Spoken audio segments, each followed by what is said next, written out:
Building from that foundation, enrollment records with approver identity provide the starting point for every credential's evidence trail. Each record should show who requested the credential, who verified the user's identity, and who approved issuance. A timestamp and approver name make the event auditable and accountable. For example, a hardware token issued to an employee should link to a ticket showing their manager's approval and the registrar's confirmation of handoff. This record proves that the organization does not create accounts informally or without oversight. Enrollment evidence marks the moment when trust begins and shows that the first link in the chain was forged deliberately. Evidence also includes binding and revocation exports that prove how credentials are tied to users and how they are removed. Binding shows that an authenticator belongs to a specific person, device, or role. Revocation proves that access was cut off correctly and on time. Export files from the identity management system can display credential status changes with timestamps, approvers, and reasons for action. For instance, when an employee leaves, the revocation record should list both their accounts and the date tokens were invalidated.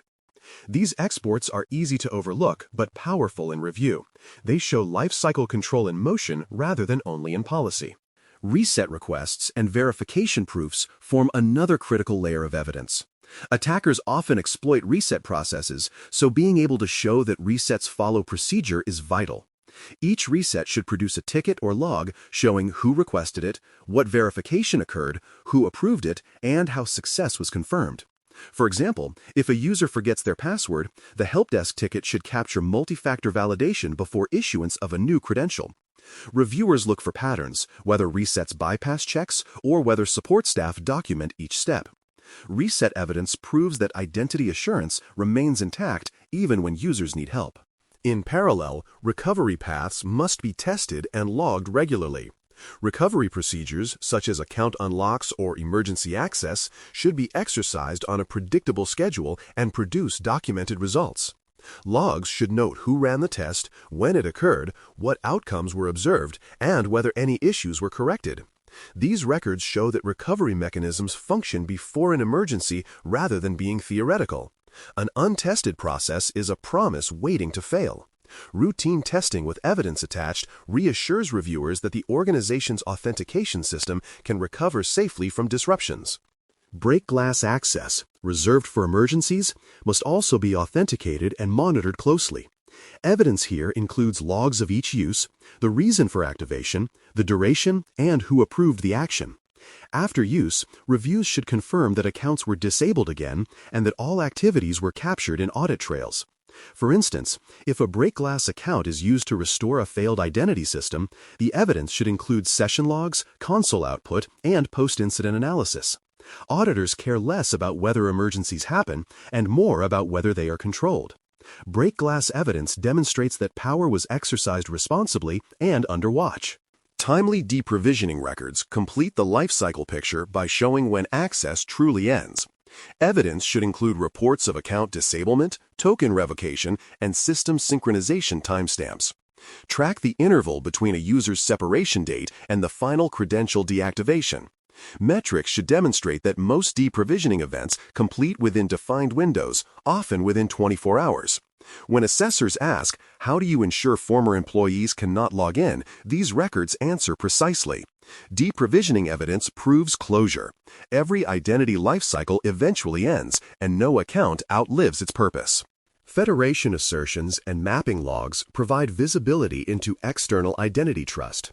Federation events, authentication tokens issued by identity providers, should generate logs showing who authenticated, through which provider, and which attributes or roles were asserted.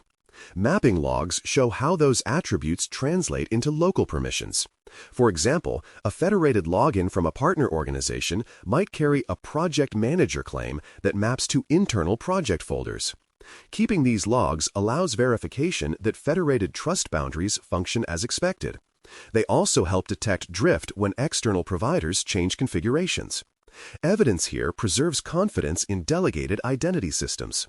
Session logs sampled for coverage verify that authentication continues working after login.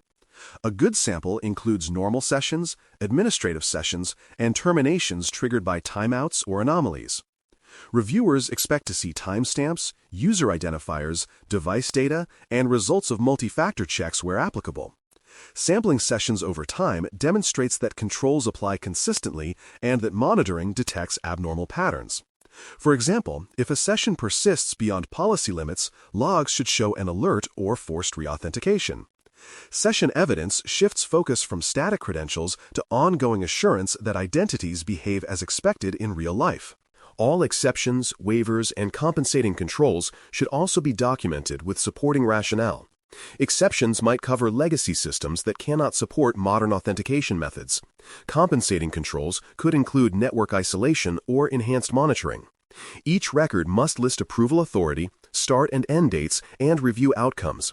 Assessors look for transparency, knowing that the organization is aware of and managing these deviations. Hidden exceptions create risk, documented ones show control. This evidence category proves that accountability persists even where ideal conditions do not. Provider inheritance, a common element in cloud and federated systems, must be validated through artifacts. Evidence here includes third-party attestation reports, security documentation, and periodic verification results showing that provider-managed authentication controls remain effective.